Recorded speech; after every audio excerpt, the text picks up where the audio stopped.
Hey guys, this is Megan writing. Super happy to be here imparting some wisdom on you all. I was asked to teach you how to do calligraphy.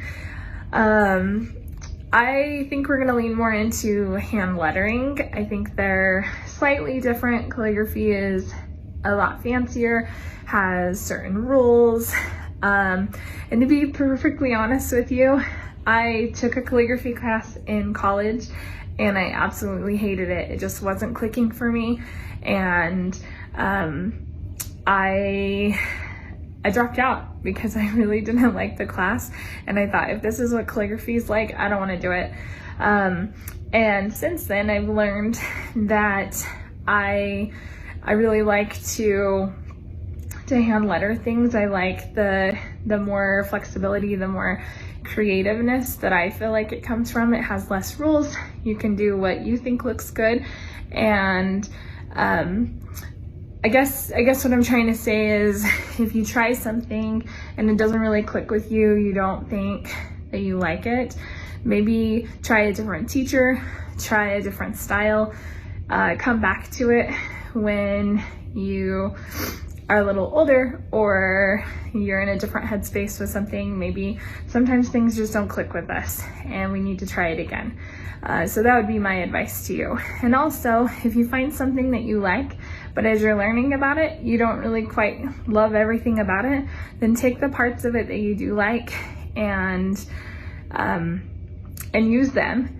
But the things that you can't stand, or the things that are making it, like putting up that wall and making it so that you don't want to do that anymore, just kind of let those go. And that's kind of what I had to do with calligraphy. So the last couple weeks, I have been thinking of some tips and tricks that I could share with you as you are learning to hand letter. And so give me just 1 second and I will show you those tips. So these are my hand lettering tips and tricks. The first one is, anyone can do it. Seriously, anyone can do it. You don't have to have nice handwriting to be able to hand letter really well. The thing is hand lettering and calligraphy are more like drawing. So really, you could have the worst handwriting and you can draw a really nice letter. So don't ever think that because you don't like your handwriting or your handwriting is sloppy that you can't hand letter or calligraphy. Second tip is practice, practice, practice. I should have taken a picture when I was just writing these papers. I had like as many, if not double, crumpled up pieces of paper on my floor. It takes practice. You have to learn what you like and what you don't like, what works, what doesn't work, in order to get good. The third tip I have for you is, don't be afraid to make mistakes. If you are someone that likes to do things well and do it well the first time, this may be really, really tricky for you, but you can definitely still do it. Also, a lot of mistakes that we make when we're hand lettering turn out to be our favorite things. Maybe you make a little smudge mark when you're writing a certain letter, and then you have to go back and cover it up because you don't want to have to redo that whole page. And then you actually really like how you made that letter look instead. So don't be afraid to make mistakes, 1, and 2, don't be afraid to lean into those mistakes once they've been made. Make them better. The next tip I have is to mix and match. I really love to mix and match different styles and colors and sizes and thicknesses. I think it just makes a print have a lot more uniqueness about it, and it also gives it a lot of character to have multiple different styles, colors, thicknesses, things like that. Also, it's a good way to mix and match your favorite fonts and your favorite styles. Next one is to learn from others. I think personally, for me, that's a really good way to learn. I like to look up people that hand letter or that do calligraphy online. I've noticed even like as more recent on like social media, like on Instagram and Facebook and even TikTok has people that hand letter, And I just think it's so soothing to like watch them draw, watch them write, look and see what things that they do that I might like to do, and to incorporate that into my own work. Also, I oftentimes will search on Pinterest or on just Google. I'll say like, maybe I'm writing something and I'll just type in calligraphy M, like the letter M. And then I'll go through and I'll look at all the different possibilities that other people have done, and I'll choose something and I'll practice off of one of the things that they've done. So I think it's great to imitate others that you appreciate their work and you want to like learn from them. The next step though is to be yourself. So even though there are tons and tons of people out there in the world that do hand lettering really, really well, that doesn't replace what you can contribute to the world as well. So in your search for like really nice work from others, you can totally imitate them and improve your own style to look like theirs. However, don't lose yourself along the way. I think it's super important to take what you like and you appreciate in other people's work, but still make it your own. Find things that you can add to from your own handwriting to your own lettering. The next step is to find your own groove. So this is tricky, but it's also super important. You'll find that the more you practice, you'll find your groove. For me, like I can do the really bubbly, googly, like more calligraphy looking letters if I do them really fast and I have a really, really loose hand. However, if I'm gonna do like really strict, rigid letters, then I have to draw lines with a ruler. I need to like go really slow to make sure my angles are the same and to make sure all my lines end up the same. So you just kind of find your groove. You know that like when you need to go faster, when you need to go slower, when you need to push on your pencil harder or softer, or you just kind of find your own groove and then you lean into that. And the last one I have for you is details make a big difference. So I love when people add details to work, whether it's like a little curly Q at the end of a letter or a little tail to something or dots or like an extra brush stroke, just the little details that you can make that make things more you and also to just enhance something that's already there. Those are my tips. So when I first start a project, I'll usually write the quote or the scripture that I'm going to be working with on a little Post-it just so I can kind of have it handy. Obviously this is my handwriting, kind of a little sloppy when I'm just kind of scribbling out words. So again, to my point that you don't have to have super fancy handwriting to write super fancy. I kind of laid out the scripture. I can kind of look it over, see how many words and phrases I need to get on one piece of paper. It helps with placement. Also, you can kind of look at it and you can decide which words and phrases you want to stand out. So for me, the things that I want to stand out on this are the go and do and Lord. Everything else, I will probably keep the scripture really small. The reference, I'll usually do a scripture smaller or like the name of the person that said the quote smaller at the bottom.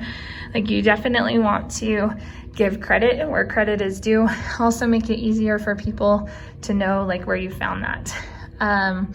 Then I will just kind of move this off to the side and I'll know what I'm working towards. Now, as far as I usually will start with like the bigger, fancier letters that I'm going to be working with first. And this would be something that, if I'm being honest, I would probably Google calligraphy G, because there are certain letters that I really struggle with. Things like R's and G's and H's. I always Google them so that I can decide like which one am I feeling more like I can do. This would also be the time that I would pick the hardest letters and words to do first. And then once I have them on paper, then I'll do the easier ones. That way, if I mess up, I haven't messed up like my whole paper. I've just messed up certain words and I can start over fresh. So I really like making this kind of a G.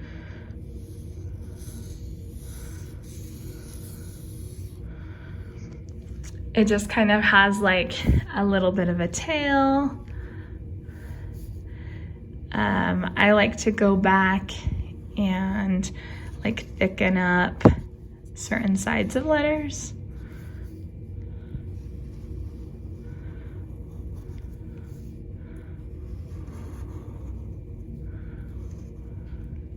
I would typically also be using black ink. It's just my preference.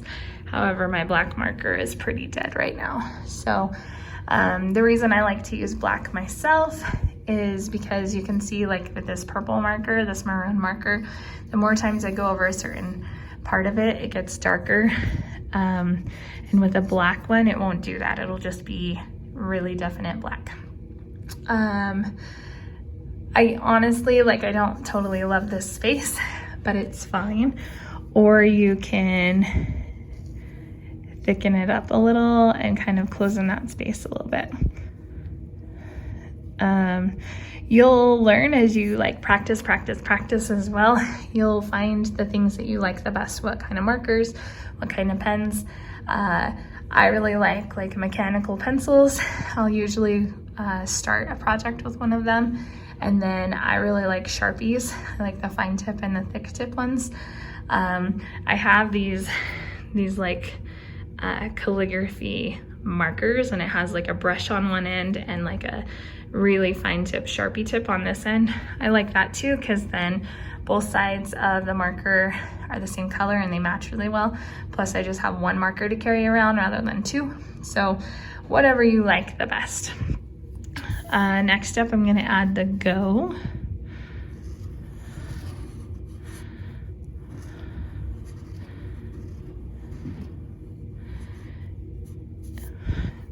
And I don't totally love, but it's okay. Like, it's good practice.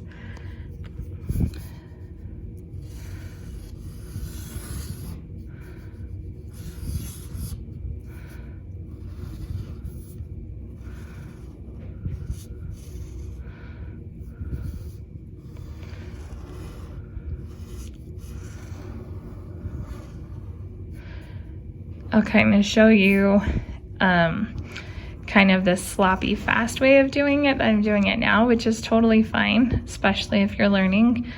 Maybe yours will look a lot more like this. However, I will also show you what my after one is that I worked on a few weeks ago, that I spent a lot of time working on actually. So now you have like those first couple words that you have really big. Go and do. So like I mentioned before, I really like to mix and match styles. So I would mix in, I would put the I will part in just kind of like capital letters.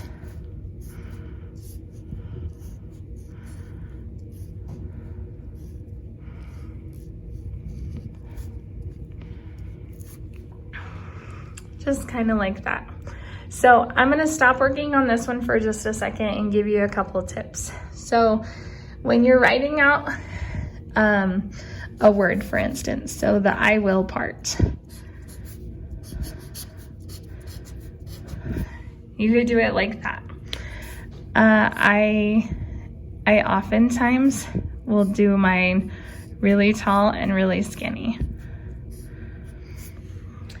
I also see what a difference this makes, like if you were to kind of like split up the word, see how that W is kind of like center, and like the center part of the W is more like the middle of the line. I personally, my own style is kind of to go the lower third. I just like the look of that so much better. Sometimes too, I will do like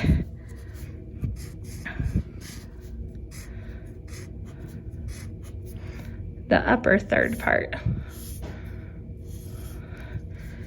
Just different ways to do the same letters. I try, and whichever way I'm gonna do it, I try to write all those letters the same way throughout. So for example, this is the one that I did a few weeks ago. So obviously this is different looking than the one we just did together. However, like this was after lots of practice and lots of probably pencil and erasing, which I would highly recommend. And then I like mixing up like where I place these kind of words. Kind of make it either write down the same row or mix them up so they're different places. Things like that just make it kind of extra fun. So that's one I did a couple of weeks ago.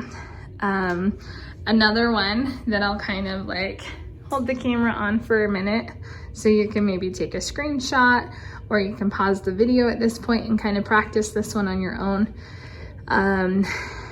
When I wrote this one out on a Post-it, the words that stood out to me were words like hero, ordinary individual, and the strength to persevere and endure.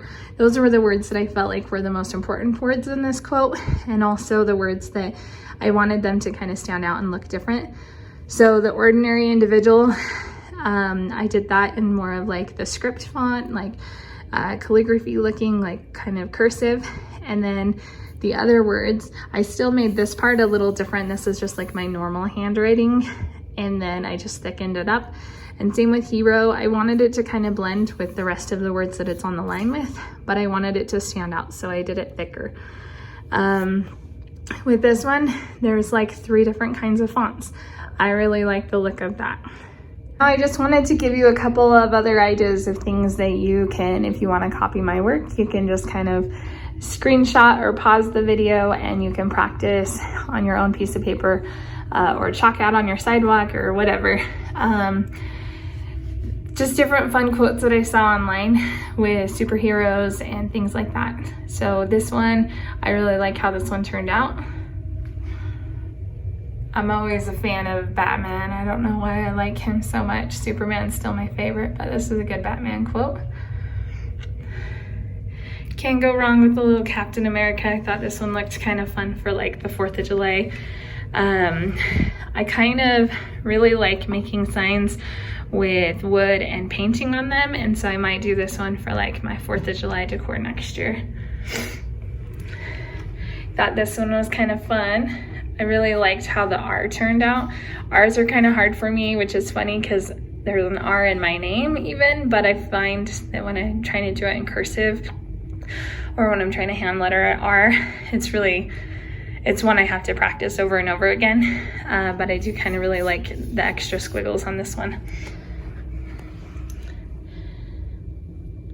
Here's another one. And then this one I thought was really funny. Not any fun quote or anything, but I also I go in spurts where I will add a lot of like extra details or little doodles, but I do like the look of them. So I added the little lightning bolt and the little word bubble. I thought those were kind of fun. So hopefully you learned something. Hopefully you will be more encouraged to like embrace your own handwriting and your own creativity, or learn a new skill. Copy someone else's for a little while until you figure out how you want yours to look when you hand letter things. Personally, I find that this makes like a card extra happy when you get a card that someone spent so much extra time writing on. I really like hand lettering like all of our Christmas card envelopes. It just adds a little bit of extra to your card out in the mail. Also, I really love to like wrap Christmas presents or birthday presents in like pretty plain paper and then do hand lettering on the package with like a Sharpie marker, and then add a little bit of extra detail like ribbons or bows or something like that on top of that. But I always think it's kind of fun to give someone a gift that they don't want to open because it's too pretty, the outside's too pretty. So that's kind of fun. I would love to see your projects. So if you either copy or make a twist on one of the quotes that I shared earlier in the video and you want to take a picture and share on our social medias, I would love to see your work. Or if you want to text it to me, I would love to see you guys. I'd love to see what you come up with. Also, I'd love to see how different all of ours look. I think we need more differences in the world, and we need to be okay with people being different. I would love to see how you all make all these same projects look more like you. Love you girls, see you later.